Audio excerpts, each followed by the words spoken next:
That passcode is the devil. It can be God sometimes, or it can be the devil. I'm here because I got too carried away, and sometimes when you do that, you end up places like this. Aaron Johnson is due to spend the next several years at this high-security prison because he stole hundreds of iPhones, and from them, hundreds of thousands of dollars. He exploited a vulnerability in Apple's software, the same vulnerability I've been investigating for the last year. He grabbed the phone and then disappeared. Along with others, Johnson, seen here in red, would target people in and around bars in Minneapolis to get their phones and their passcodes.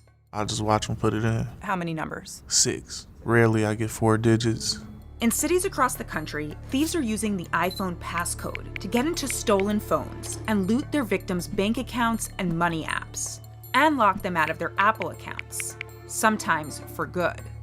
Following our investigation into these widespread crimes, Apple created new security software. But you'll have to turn on the stolen device protection setting.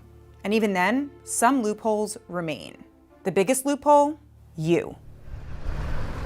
That's why I sat down with Johnson, to learn how he tricked victims and turned Apple's security vulnerability into a lucrative business. How did you get involved with stealing phones? So at first I just started pickpocketing phones. I didn't get the passcode or nothing. I just got the phone. I was homeless. I didn't have nothing. Started having kids and needed money, so I couldn't really find a job. Let's say it's Friday night. We meet at a bar. I have an iPhone 15 Pro Max. What happens? I say I have the drugs. They say they want the drugs. And I tell them, take my information down. The whole time I don't have any drugs. So as soon as the phone's in my hand, I just ask them what's the code, or I watch them put it in before they give it to me. And then I kind of just talk about other things. Is there an age of person you're looking for when you're out?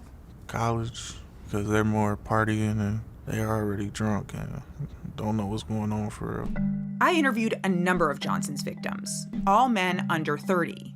I was approached by 2 men who seemed very ecstatic. Some told me Johnson approached them offering drugs. I definitely had cocaine. They were like, do you want to buy some? And I was like, no. Others told me Johnson would say he was a rapper and wanted to add them on Snapchat. Just a Snapchat, like that just seems normal. When I open up the phone and I hand it to him to put in. I lock the phone and then I tell them that it's locked or something wrong with your phone. It's locked on me. And then that's when they, okay, no problem. 266 or 4 or something, or they just do it for me. You ever videotape them? Yeah, videotaped a lot of numbers. Never did this, people say, hey, you took my phone? Yeah, but by that time it's already, I don't have it no more, so what you Who has it? Whoever I pass it to. This wasn't a one-man job. A police investigation alleged that Johnson worked with others. According to his arrest warrant, he used trickery and violence to get the phones. Johnson, who's now 26, pled guilty to racketeering and was sentenced to 94 months in prison.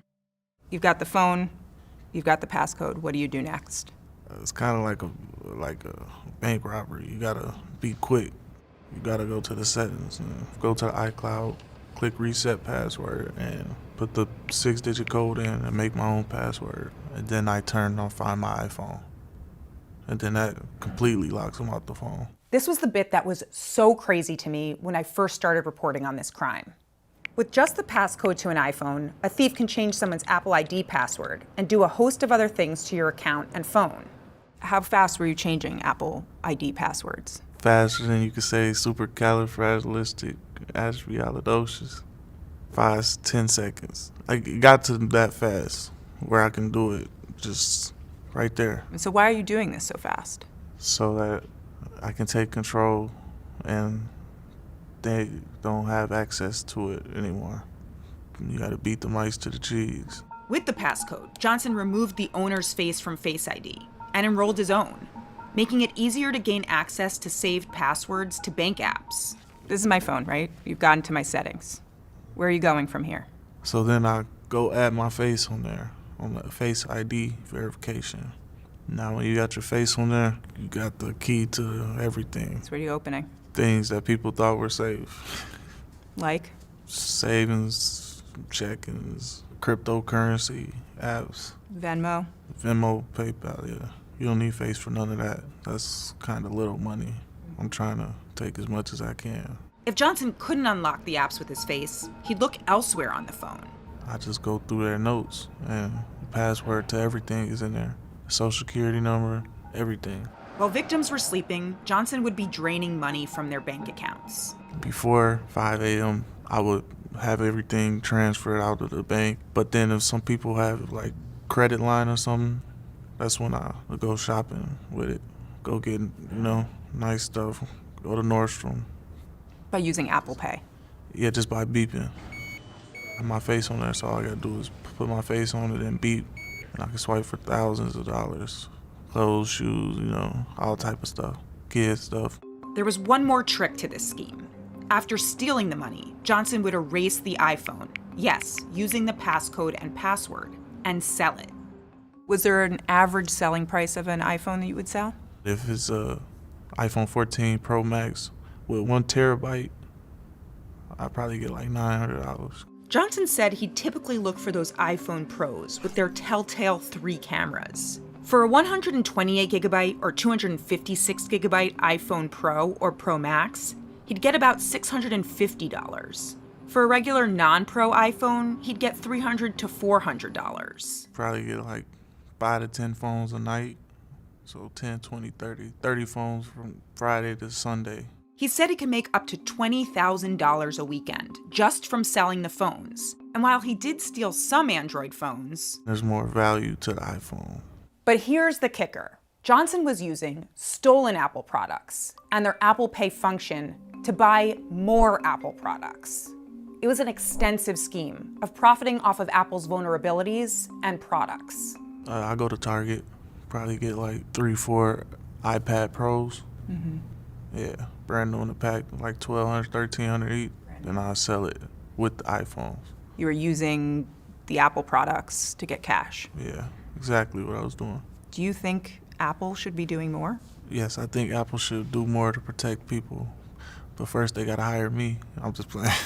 Well, Apple has done more, but now you need to do more too. A week after I visited Johnson, Apple answered our months of reporting on these crimes with the stolen device protection setting. When it's available in iOS 17.3, it will be off by default. If you don't turn it on, all of Johnson's tricks will still work.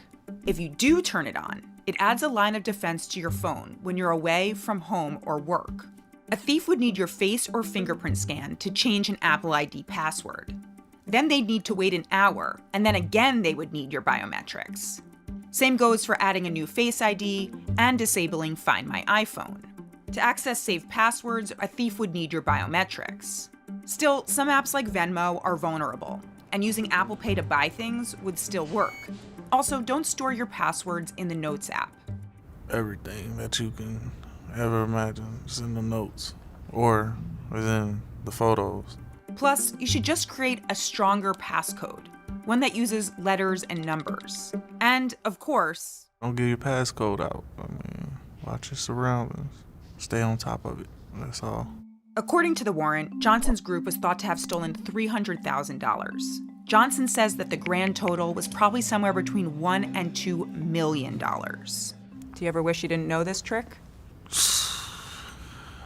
I wish I would have not been so greedy and just got what I got and changed my life.